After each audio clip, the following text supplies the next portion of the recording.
Cheers. Clink. Cheers to you. Cheers to you, baby.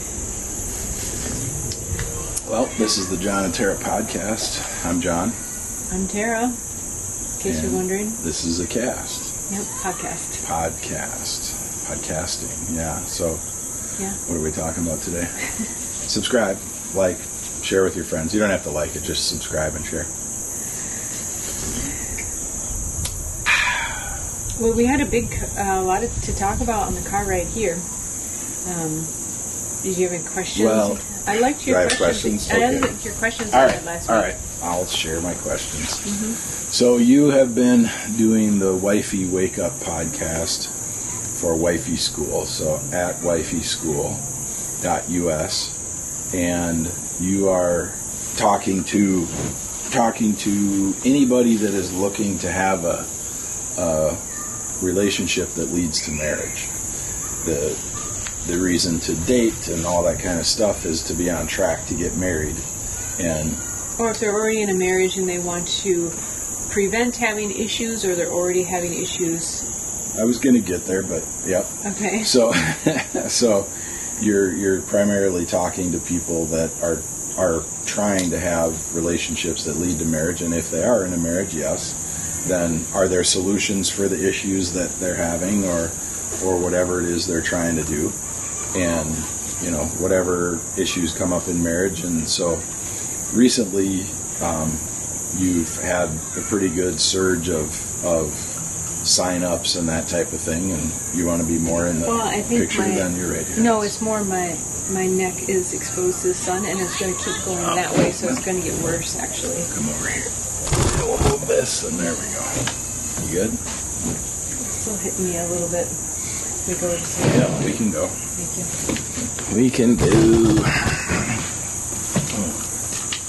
Perfect. Thank you. All right. I love perfect. Love to hear that. Yeah, a surge in followers.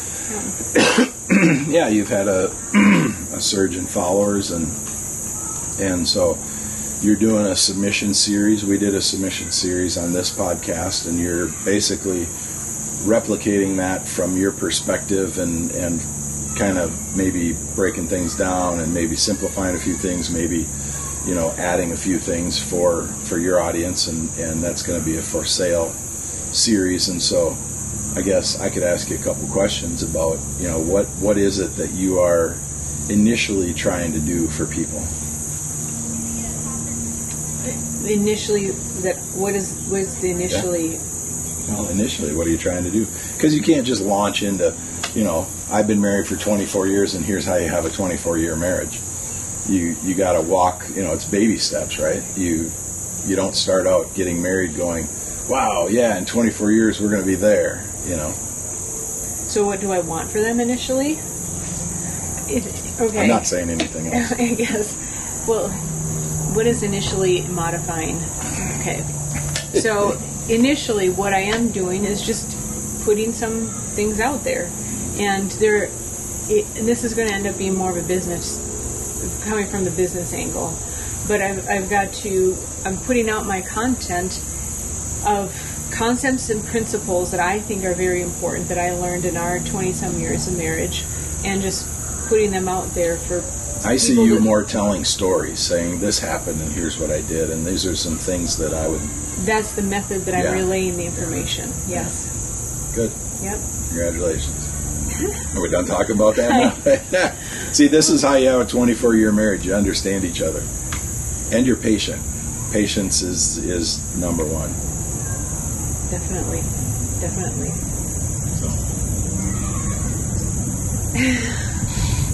I think I should have spent some more time preparing for questions. What kind of coffee are you drinking? This is just our local coffee shop's cold brew. Ruby's Roost in Victoria, Minnesota. That's right. Bam! Shout out to Ruby's. I'm drinking Colombian coffee from the nativerootcoffee.com. Irv and Liz and the family Liz down in Colombia live at the top of the Andes Mountains, pick the beans by hand, small batch, and I order it directly from him, nativerootcoffee.com. So I have a couple of theories. Maybe I'll run by you. How will we go in that direction? Yeah. See, I was running interference for her because I know her, so Now she thought about some things. Mm-hmm. So I've heard out there that men think that women are very selfish. And of course, when I first heard that, I'm like... We don't think it, we know it. Okay. Yeah. And at first I wasn't really comfortable hearing that, because it's like, no, looks women, like you still aren't so comfortable. Women are so giving and nurturing and so forth. But hear me out.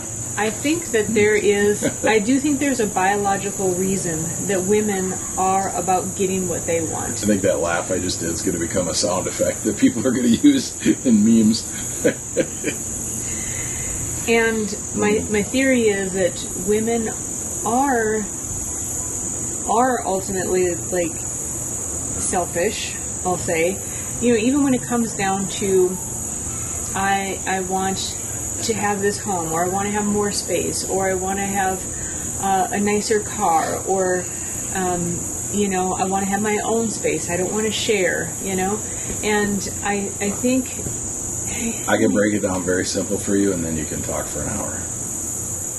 But I have a theory. Okay. Men do things because they see a need. Women do things because they have a need. Okay, what is the have a need that you recognize? Just saying. Yeah, but what would be examples of the women who have a need? You tell me.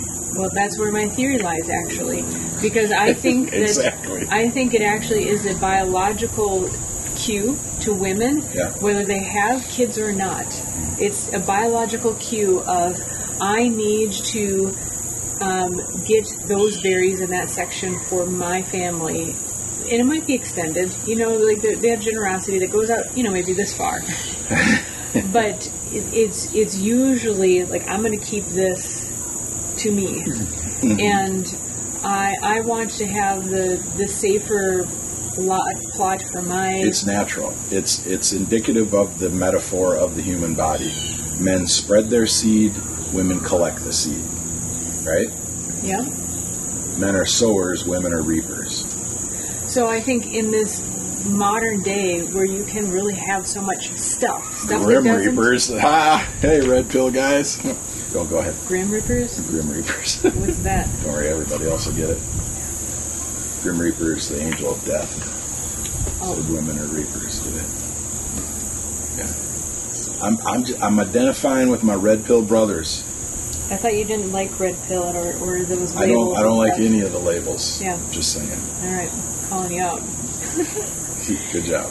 So I think we're agreeing then on that it is like a biological imperative in some way, and that women are naturally like that. Yeah. But in our modern day, where you can just have tons of stuff that doesn't even matter, it becomes it can become a sickness. And just to extrapolate a little bit to where it doesn't really matter that you have more nail polishes. It doesn't matter that you actually have a new vehicle. I mean, sometimes it does for true safety. If you got an unsafe vehicle or something that doesn't run, then it matters.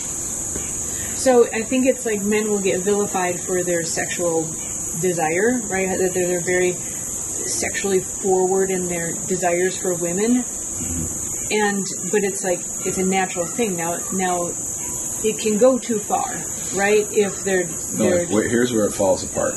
Okay, now I never said I hold it against women that they're selfish. No, you didn't. Not at all. It's just a statement of fact. Just saying. So my desire for you, because I'm in love with you, you could misconstrue as I'm a horn dog. I'm a guy that's just overtly sexualized and is out there, oh yeah, that's what I am everywhere I go, right? But I'm in love with you, and women don't understand that a guy that's in love is that way with the woman he's with. Every guy I know, right? I mean, if they're truly in love, they're not looking at other women going, oh, hey, right? But they can be pushed away and pushed into that, right? What do you think about the crew that is it seems like they're trying to normalize that, guys, if they're the masculine man and head of the household, that he can go out and philander if you want.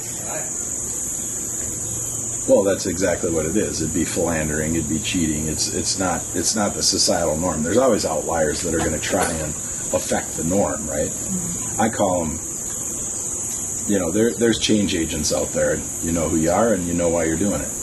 And and there's nefarious things out there, and you know who you are, and you know why you're doing it. And there's evil people out there, and you know who you are, and you know why you're doing it. Then there has to be the godly people that are out there. There has to be the people that are out for good. Yeah. By the way, good wins. Yeah. So.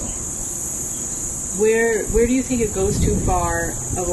It seems like you're rather understanding, that women are more selfish, but this selfishness might actually be rooted in, I need to take care of my own or future. It's nature.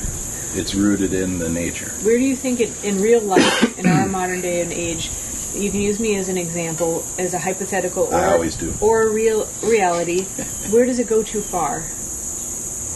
Okay, Jordan Peterson. When do women go too far? Is that what you're saying? Specifically, where's the line in your mind between, she is trying to, take care of our circle, and then when is it purely selfish where she's just So it depends on who you are, and it depends on who you're with. And it depends on your life situation, right?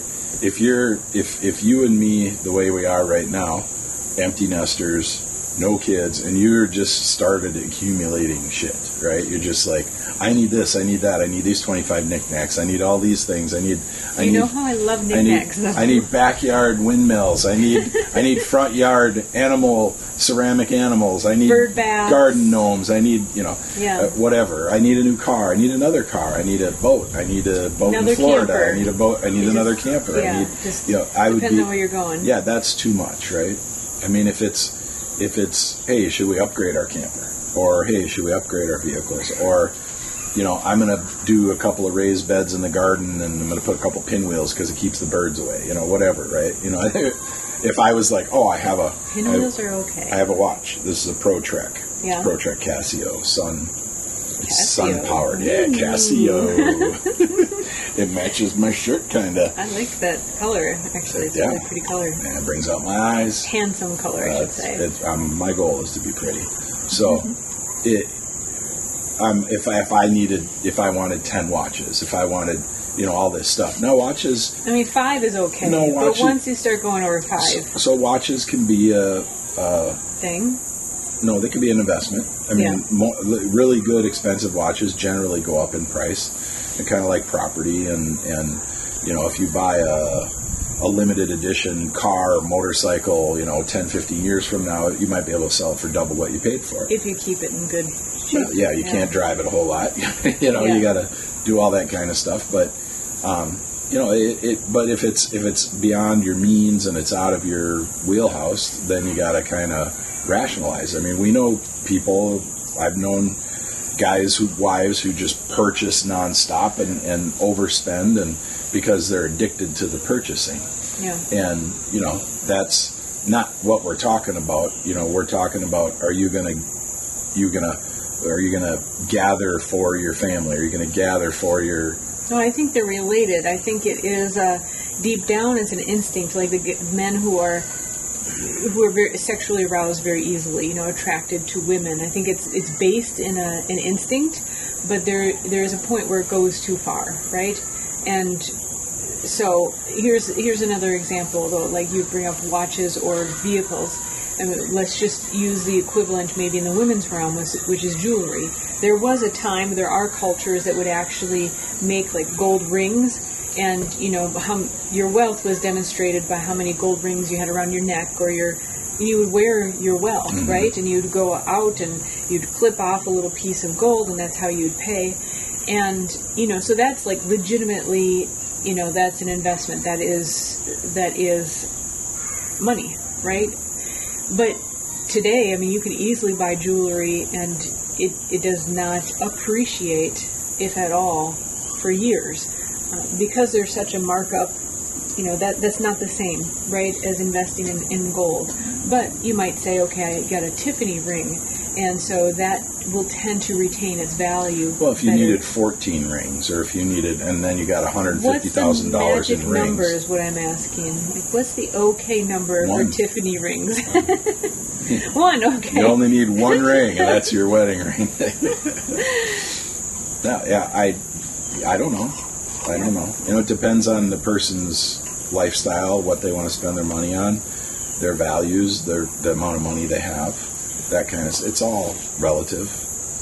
You know. Well, that's why I don't judge wealthy people. I could care less what they have. You know, if I find out a person that owns a company is doing something dastardly like dumping chemicals in the river, then I'm against them. Then I would personally, if I found that out, I would personally go after fixing that. So I tend to go the other way. Like I mean, there have been times where I've asked for too much or expected or wanted too much, but that's been like in the bigger things like a house or something like that. But then like when it comes to everyday kind of stuff, you've wanted more than we could afford at times. Yeah, and that's fine too. You just got to discuss it. Discussion's pretty quick. The answer was no at that point in time. You know, if you said you wanted something and it was out of our range, I wouldn't discuss it. I would just say no. You know, it's not. We can't do that right now. And maybe that was wrong at that point. Now I'm a little bit more flexible. I'm like, here's a tip, guys. Just look at it. You know, just say, whoa, this is way out of our league right now. Go look at it. You know, just walk around and dream a little bit with your woman, have a little bit of fun. We've done plenty of that. We've gone to many homes that we couldn't afford at the time. And then, you know, then when you can afford it, you're looking at your business and you're going, I should expand my business. You know, you got this extra money and you're like, you know, for me, it's like I'm going to buy more machines, and my machines are anywhere from $200,000 to $1 million. And I'm like, I need some more machines. So I'm going to buy some new machines, you know, and I'm going to be able to do this kind of work, and I'm going to do more, you know. So you got to, you know, and you got to rationalize it within the context of the level of your relationship, right? That was one thing that always hit us kind of hard, is that you very much were not very understanding of what I was doing, not in a way that you didn't care, but in a way that, you know, it was all business, and you had never been involved in business, and just the concept of tomorrow I'm going to spend $300,000, you know, and so now the payment for that, the down payment, the payment for that is going to be tied up for the next 3 years, right? And that was something I never questioned, I never asked you, because I didn't at that point want to allow you to step into that space with me, because I was way too busy. I don't know. Maybe let's brainstorm this for other couples that might be at this stage. People need to know about this type of stuff. Because it was a double-edged sword. You didn't share that information with me, so there was no way for me to know. Yeah. And so it was you kind didn't of know like, how much money we made for about the first 12, 14 years of our marriage. So, but if you didn't share it with me and say, you know what, I'm buying a $350,000 machine, I'm going to have $50,000 tied up in that for the next year. Yeah. So that's what's going on. You had no way of conceptualizing or learning or even having a discussion about it. Because that's kind of the way I'm like, I need to do this right now. I need to get it done. I have an opportunity, you know, because literally things would just pop up. You know, a new relationship would pop up in business where I could make a handshake deal and I could get and I just jumped on it. You know, a job would come in and I'd be like, all right, I'm gonna, you know, like we got the big BE job that one year, and I built on a building and I put in equipment and I'm doing all this stuff, and I'm like, we need to be ready for the next order, and that order never came. You know, and so then I had a lot of taxes to pay, and I had a lot of expenditures, and I had machines that I had bought purposefully for that order, and it didn't come, so I had to adapt them, and then I ended up getting rid of those bigger machines, and then we turned to micro within the next couple of years, and all of a sudden we're doing all this micro stuff, and I had to get new machines again, and at that point I involved you in on the discussions, you know. Would you say that today that I am on par? I'm fully on board and understand those dynamics. For sure. I took you into you came into the shop, you came into my business. I couldn't find it. It was Box Elderbug. You came into my company and you did the books for at least a year, maybe a little over a year. And you learned, and you were like, it was quite an eye-opening experience, I know, because most people don't see inside of a business, and you don't realize, I got $200,000 in the bank, but if I don't make any money in 90 days, all that money is gone. Right. Because I have overhead in my business. And I had been involved, I had done our books for our network marketing business, where we were at Amway, basically, and we were doing that for several years. So I understood the tax code and actually had been in an audit and won us an audit. So it's not that I was totally naive to these things, but what was your impetus for bringing me in at that point, though? I was, you want me to be really honest? Yeah, I'm going to be anyway, but just getting the permission. I was fed up with you. I was fed up with your financial demands, right? That you wanted to live in a certain type of house, and you were kind of in a mode of demanding that we live a certain lifestyle. And this was after you fired your director of operations. Yeah. And I went into the books, and what happened? We found that my director had been. I found. Yeah. That my director hadn't sent out about, I don't know, $110,000 worth of invoices over the last 6 months. And I did your sales tax return. Yeah. And so we didn't, you think about that person that we know that skimmed $2 million from a company in our town, and I didn't even miss the 110 that he hadn't invoiced. Yeah. And so you see how that could be done. Oh, yeah. The person that's working with the money, if they're not being monitored, could be a problem. Yep. So Tara came in and you did all that, and you adapted to the books, and we talked about lots of things, and you learned the inner workings of how the business operates on the accounting side. Do you think it would have been helpful to bring me in earlier? And I'm kind of leading the witness here a bit, but honestly asking, because what you're saying is that it had to happen out of necessity. I would have never included you just because. I had watched my parents do business together, and they got along very well and did very well for themselves and operated very well. But that was all that ever happened, was business. It was, if at dinner we were talking business, and the weekend we were talking business, and and they were discussing things, and they were saying stuff back and forth all the time, and me and you kind of do that now. But so you're trying to prevent that from happening too. You wanted to keep our relationship.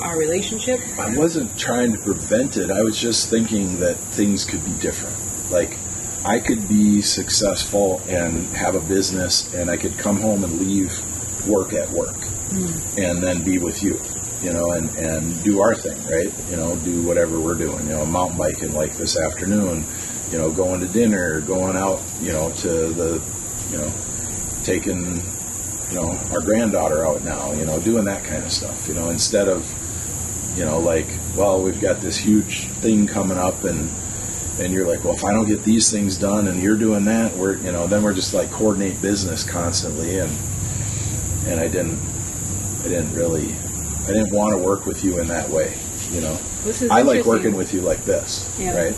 Now we have 24 years of marriage to talk about. We have my history in business. Your history is a lot shorter than mine in business, but I've been in business since before we met, and so it's like we have a lot of anecdotes, but also really good, solid, foundational, principled stories about how to do things, and and I wouldn't tell somebody at the beginning of their relationship, hey, you should both be involved in everything each other's doing, because you can burn out pretty fast, especially if you're young and you don't have a lot of perspective on life. You don't have a lot of experience, and it can lead to a lot of arguing. It can lead to a lot of pointing fingers. It can lead to a lot of, it's your fault, because...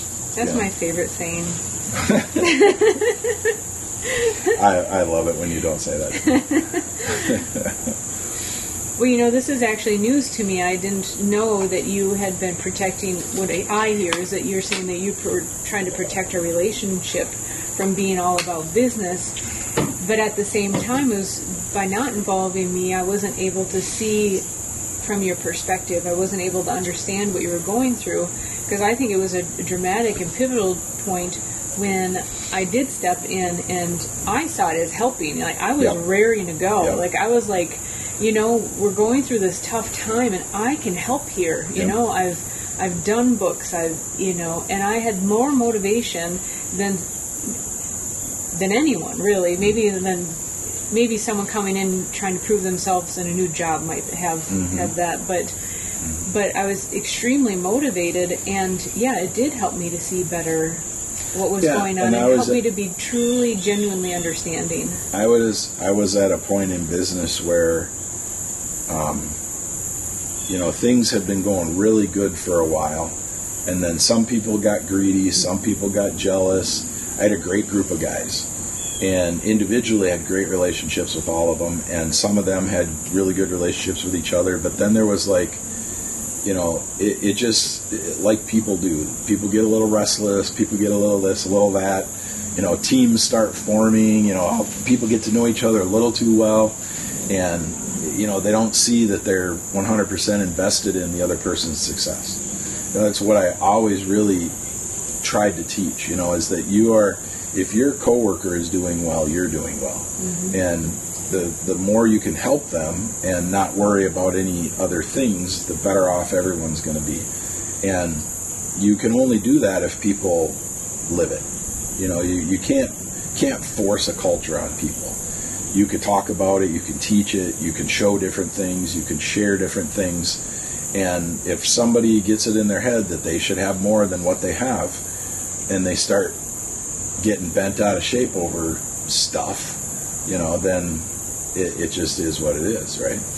That you can't do much about it. So things started falling apart a little bit, and I had to start making cuts, and some of my family members were fighting, and one of my family members left, and they were fighting, and then it got taken out, because I had to step in and I had to put my foot down, and so then things were being said to me and about me, and so then I had to just say certain things like, hey, this isn't going to work, that's not going to work, and I really had to put my foot down. And when you put your foot down with your family members, that's seen as a total affront and an attack, and that kind of things.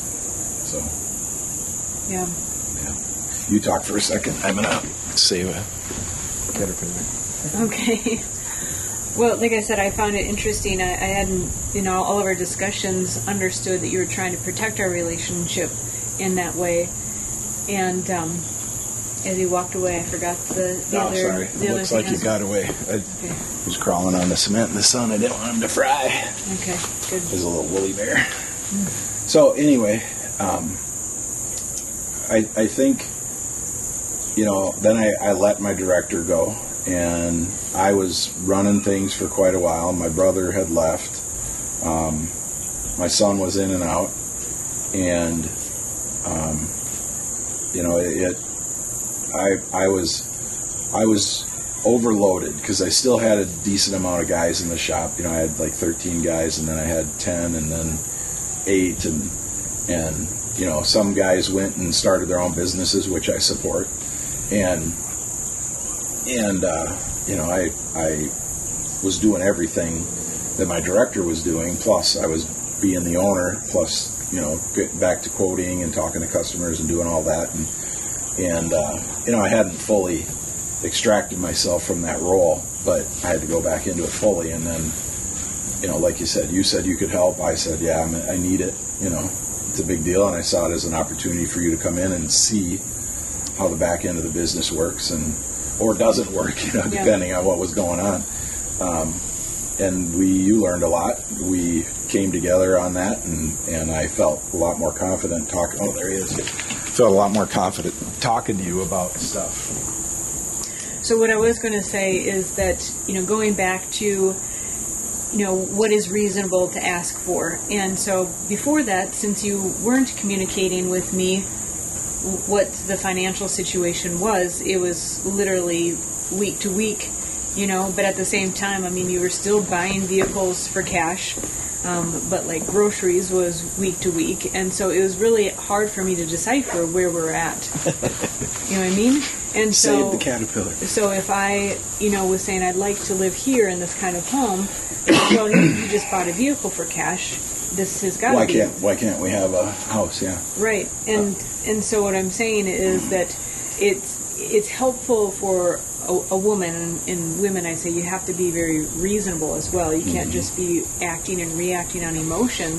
But by you just actually having a conversation about, okay, here are where things at, you're treating me like an adult, rather than just saying to a child, no, we're not going to do that. No, we can't do that.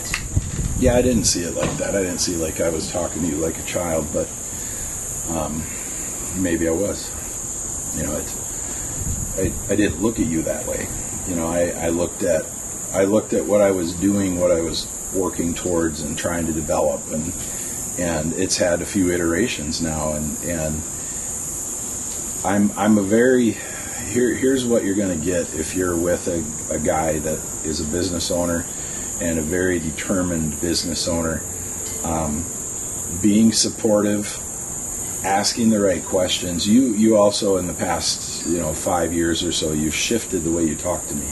You shifted the way you question. You turned it more into an inquisitive, like you want to know and you want me to teach you, or you want me to tell you. And that goes a long way. If a woman is trying to be a man's equal, and a man can't see anywhere that the woman is equal, the man isn't going to go for it. And that's a practical thing that needs to be understood by women.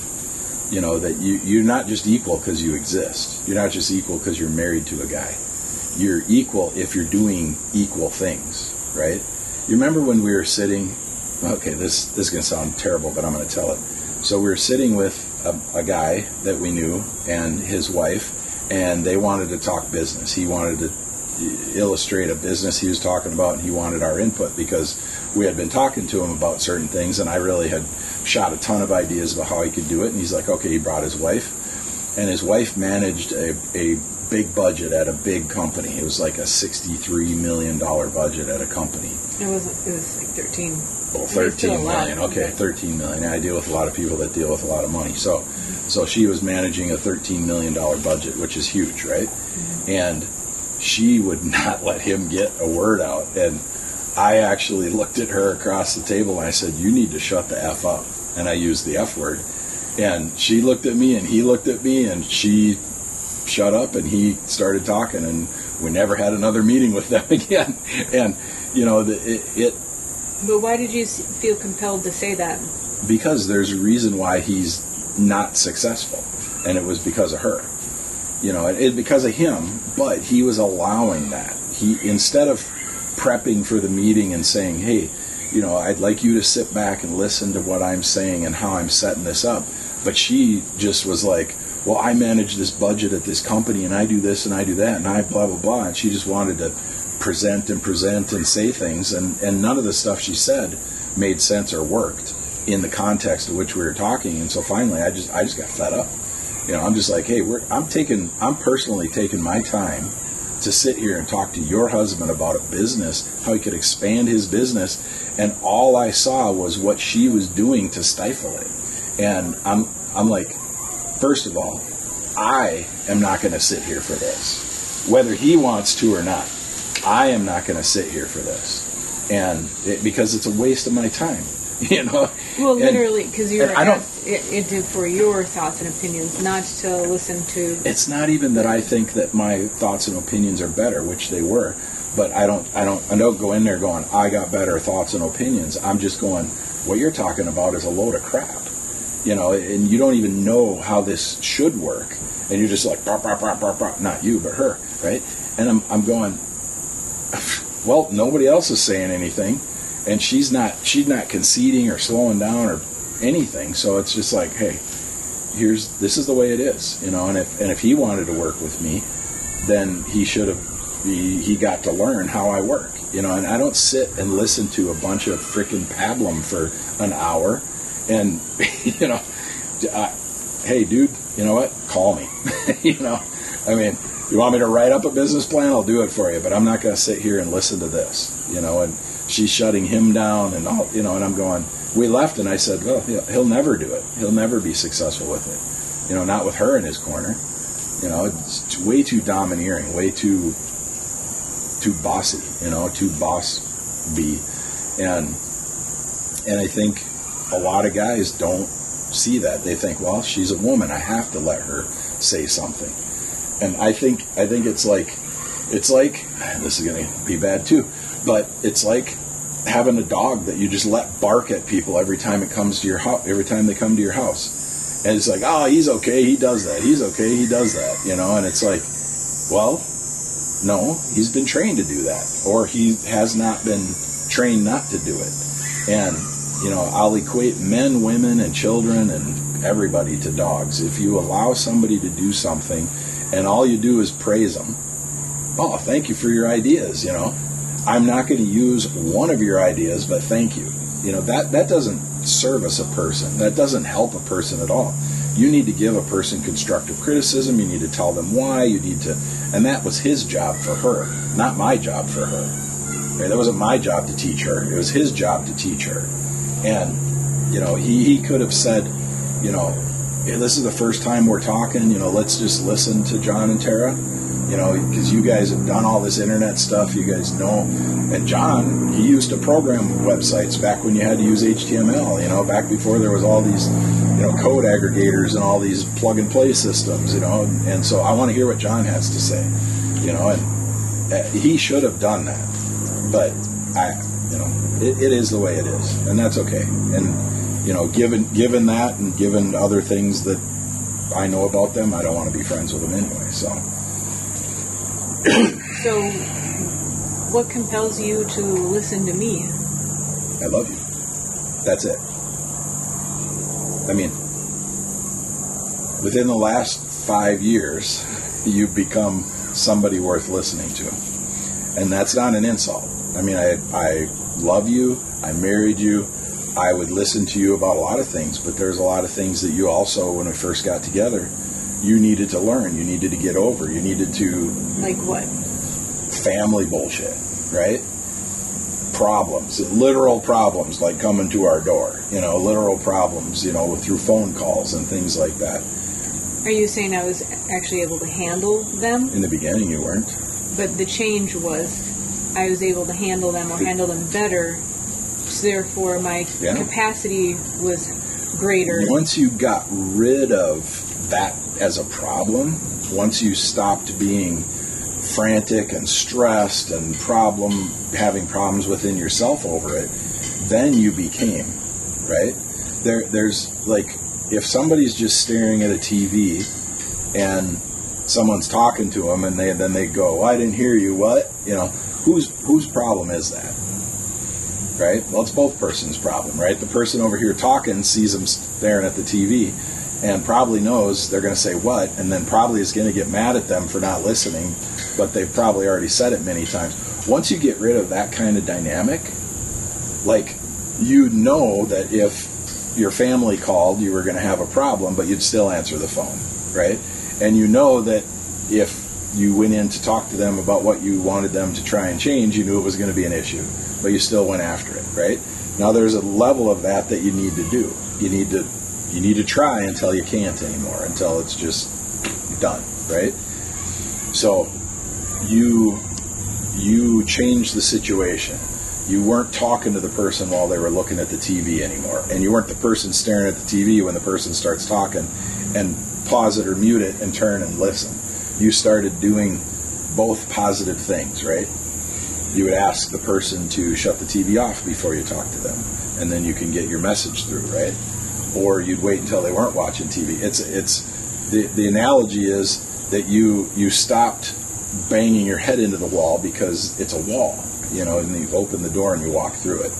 And that makes you so much more capable, because there was a regular schedule to the harassment and the problems and the static. right? What are some other things that I overcame or changed, 5-ish years ago? Well, like I said, you started talking to me different. You want to slide in because the sun's hitting you? See if we can. Everybody's getting a view of the swamp or the lake. Yeah, so you kept adjusting the way you talked to me, and then we talked about it, and you actually asked me one time, how would you like to be asked? How would you like to be talked to? And I told you, and it took quite a bit more time. We'll be right there. I don't think it's the same one, but you started talking differently and questioning and being more inquisitive than commentative, right? And that appeals to me.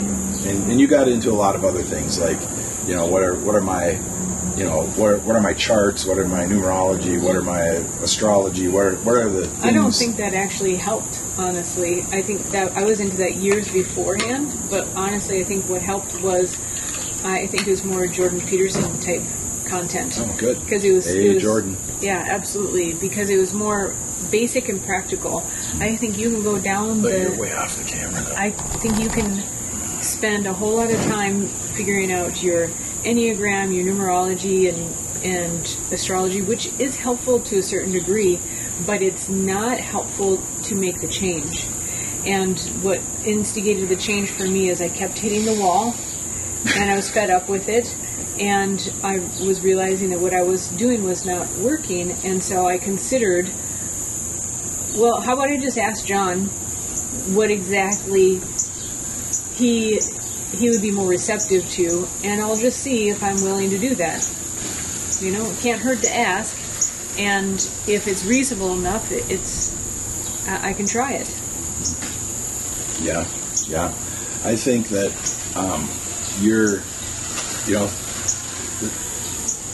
thank goodness that I love you and I was willing to continue loving you. Yeah.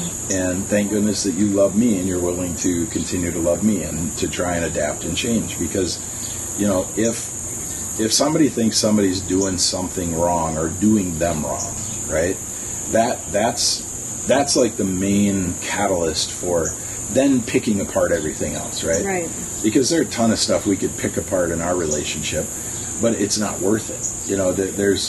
There's things you could say, there's things I could say, there's things we could talk about money like we just did a little bit ago. There's things we could talk about the way that you were demanding of me and that kind of stuff, but we've dealt with it all. And we'll deal with stuff in the future. It depends on the mood somebody's in. It depends on I do think it has a lot to do with the cycles and the energies of the planets and the movements of everything, and I think that's a big, I won't talk about it here, but I think that's a major thing that's missed by religious people, because everything was made by God, so everything was made by the Creator, and that means all of it is tied in. Yeah, I can definitely see things in hindsight, and that's really mostly what you'll get out of astrology is learning from the past and being able to at least have somewhat of an idea of what that's going to mean into the future. And if you know a wave is coming, it's a wave. One of the things that I've always said since the beginning, when you've asked me questions, I just say they're waves of energy. It's like being in the ocean and surfing. A wave is coming. There's multiple things you can do. You can dive under it. You can paddle with it. You can get killed by it. You can have it crash and tumble you, and you can get caught in a riptide. There's tons of things that can happen. Knowing that it's coming is the only thing that matters, right? Knowing that wave of energy is coming in and you're on a surfboard and you're going to paddle or you're going to go under it because you want the next wave. So to me, that's the best analogy that there is for astrology. You can surf it or it can smash you. I choose to surf it. It's like weather. There is no negative wave coming in. There's no negative wave. Mm-hmm. It's not like weather. It's not like weather because a tornado or a hurricane or an earthquake is way different than a wave in the ocean. Well, I think it's both. I think it's analogous to both. Okay, we'll talk about it on another podcast. Okay. So, other than like being able to handle personal family stuff better, and also asking you like how you wanted to be communicated with, were there any other significant changes that you noticed around that time, or even later, that you think was helpful? Yeah, I'd have to think about it a little bit. I mean, those are pretty significant. It was very significant. The other thing, any other things, I think that some of the biggest changes you can make in your relationship is how you talk to the person. Mm-hmm. I don't think there's anything bigger. It's how you communicate, what your demeanor is, how you, the level of expectation in your commentary, the level of understanding in your commentary, your patience level. I don't think there's, and it's not bringing home flowers. It's not the kind of sex you have. It's not anything. It's communication. And all those other things are forms of communication, but I mean, you could be having the greatest sex in the world and then talking down to your spouse and creating a really noxious environment, and then the sex won't carry you through. Mm-hmm. But if you're having no sex or bad sex, but you have great communication, that can carry you through. Not saying no sex for years and years, but I have heard of that, people. But, I think that your change in the way that you talked to me showed me that we're going to continue, that we're going to keep progressing, and that is imperative to my thought process on what a relationship is. What do you think you would have done if things had continued the way, if I hadn't made those changes? I don't know. We didn't get there. But how do you think your reaction would have been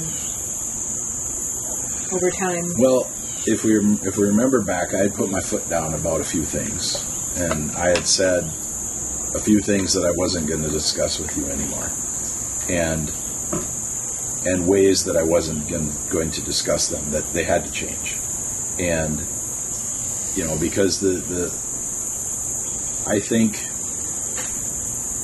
without somebody standing there telling you, oh, you're speaking like a woman, oh, you're speaking like a man.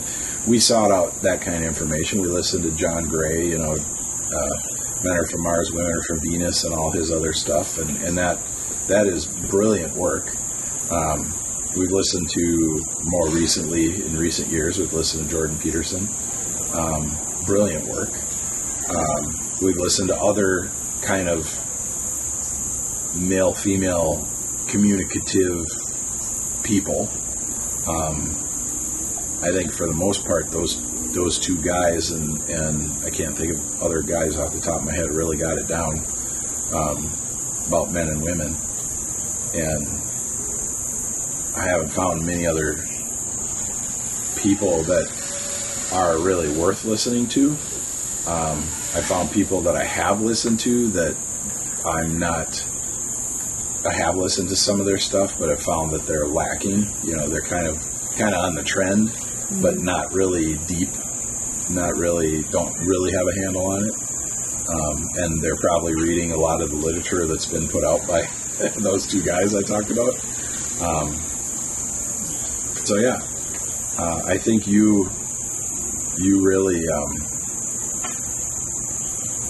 you shifted. You listened to me and you shifted, and you found your own stuff, and that was great. So yeah, I can't say what would have happened. I would have to be in that situation and evaluate and say, okay, this is untraversable, or we're getting somewhere. Usually, guys will stick around for 1% improvements, and women will stick around until they think they got a lock on something that's way better and it's locked in for real. I don't think most women don't get a divorce and then go off and live on their own. They usually try to have some other thing, and it's a security thing. I get it, you know. See, I think what happens in a lot of relationships, from what I hear and observe, is that men just shut down more and more. And so the communication shuts down, and they gradually separate, literally and figuratively. It happens figuratively first with the communication, but then it happens with the intimacy and then actual physical separation. You're not spending as much time together. You're not in the same parts of the household when you normally would have been, like eating together. Well, if you don't think you're getting anywhere, then you don't think you're getting anywhere. I think what was simultaneously really difficult about you, and also the saving grace, is that you're not that way. Like, you will tend to go in and communicate even when it's tough, rather than just let it go. And I deal with things generally right away. Right. Like, I will cancel things to deal with a problem between me and you. Yeah. So it either makes you think that I'm super controlling or I really love you. Whatever it is. And that's actually where astrology did help me to understand, your makeup. Yeah. That, and why it can look both ways. And don't get it wrong, I wear a lot of makeup. Yeah. Where it does come from a very caring position, and you're also very bold, and I have had the experience where people were saying, "No, I love you," and it was like, "But this doesn't feel like love," and so that can be really tricky, and you really have to, I think, pray to be able to discern that. I think, yeah, well, pray or not pray, you can figure it out. Somebody says I love you and they're doing something completely antithetical to that statement, then you can tell. You just gotta, people's actions, speak louder than words. One of the things I'll say is, I invested everything in you. Got 100% invested in you, and I don't have any other female investments. I don't have a secondary investment. I'm not looking to get out of what I'm in. And even when things might have felt like I was having a problem communicating with you, or you were having a problem communicating with me, I'm like, well, I guess we're gonna talk about it again. I guess we're gonna, maybe I gotta say it a different way. Maybe I'm gonna listen a little more this time. I'm gonna clarify why I said pray. Because sure. You said it doesn't need prayer.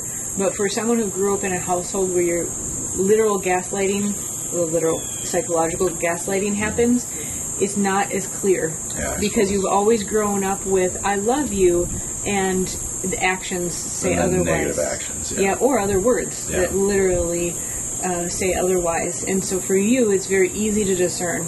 But if I'm just saying to others out there who I know are in the position, if you're like, he says he loves me, I know he loves me, but it doesn't feel like it.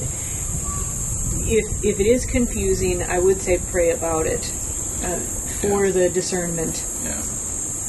And I think honestly, that's where I've gotten most clarity, even over, because friends and family even may not be the best source of clarity. Right, for sure. Yeah, I think somebody needs to be very neutral and I know you trust me and you listen to me, because early on we tried to work things out. You saw me even when you said, I don't want to talk to them. I said, you have to talk to them. We have to go, and we went to counseling with family members and different things like that. So you knew that I wasn't trying to push your family away. I was just like, I thought it could be fixed. And some things can't be fixed, People have to want to change. They have to care enough to change, right? And it doesn't mean that people acquiesce to your demands.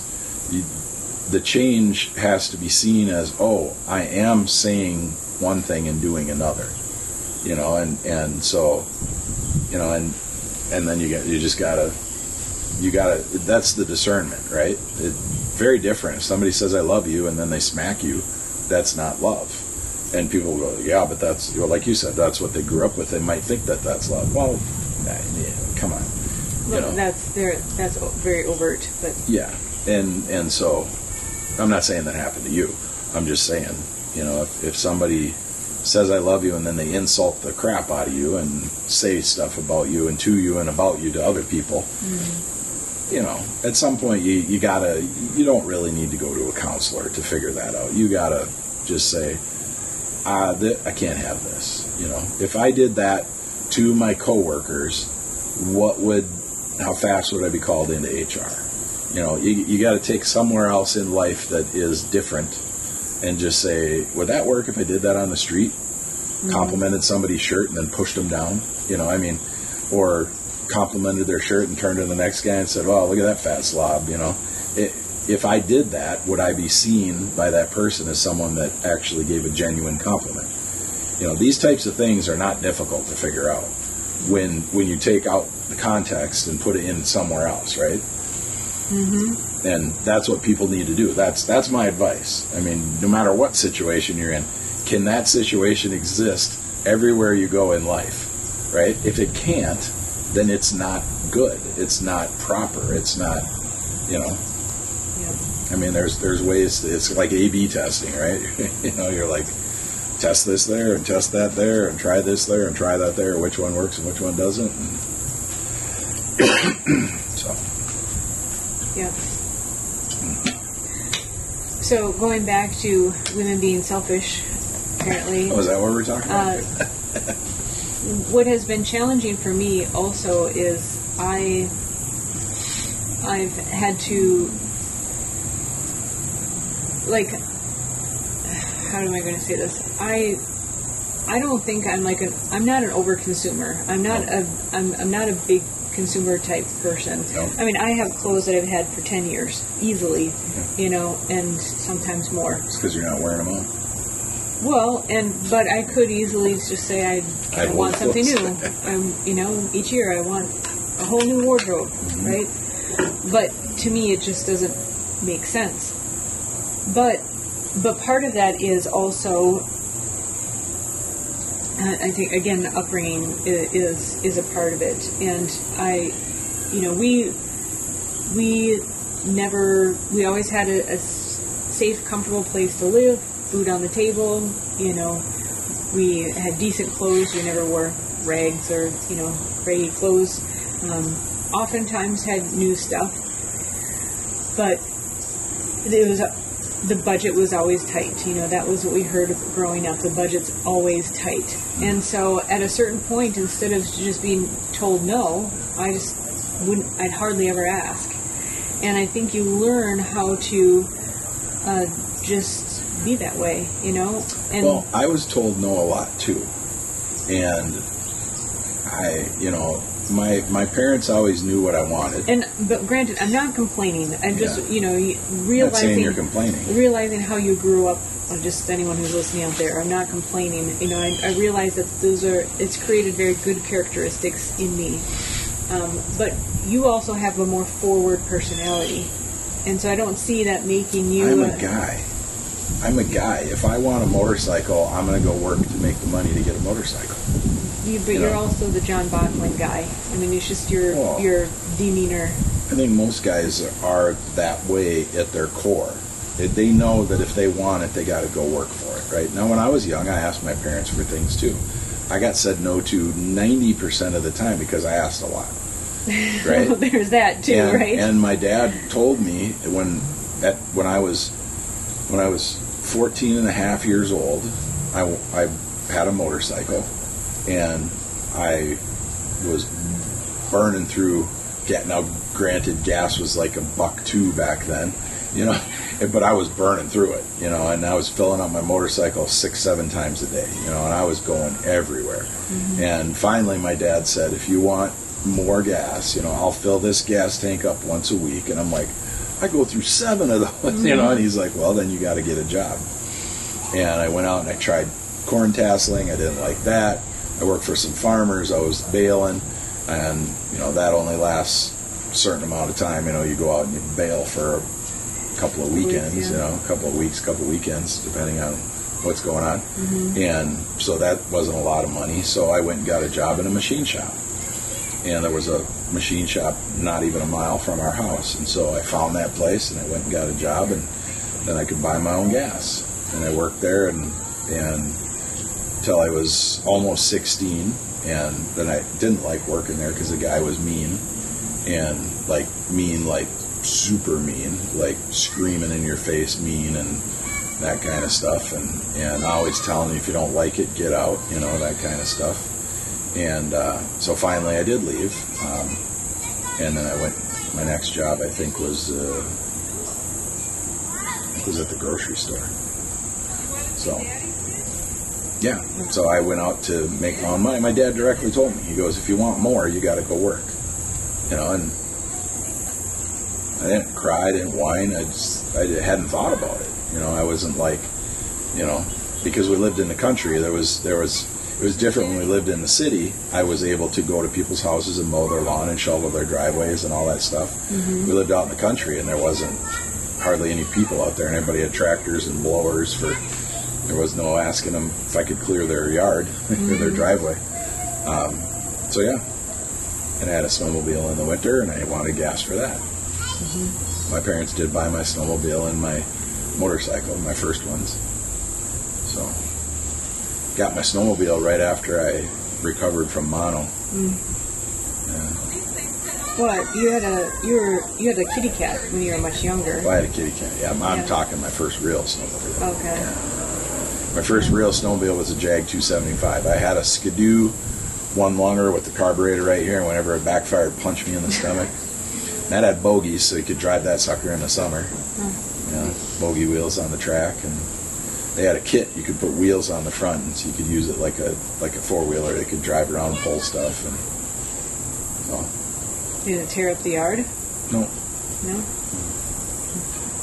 No, they were more of a flat track back then. They didn't have bar cleats or anything. My Jag had bar cleats and slides in the track. And, twin, single lung, 275. That's a single carburetor. Yeah, 275 twin. It's great on gas. Like 400 miles on a tank. Wow. Yeah. That's incredible. I'd still fill it up every day, a couple times probably. If I remember right. You're going 400 to 800 miles a day? We went everywhere, yeah. We went everywhere. To Duluth and back? Everywhere.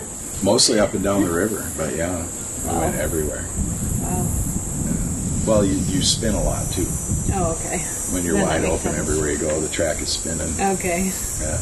You spun a lot. You wouldn't believe it. All we did was ride snowmobile. Yeah. Well, that's when we actually had snow. We had lots of snow back then. Yeah. Yeah. School would be out, and we'd drive into town, and 4 feet of snow on Main Street, and we'd be driving all over town, and Yeah, it was a normal sound. Snowmobiles everywhere all the time.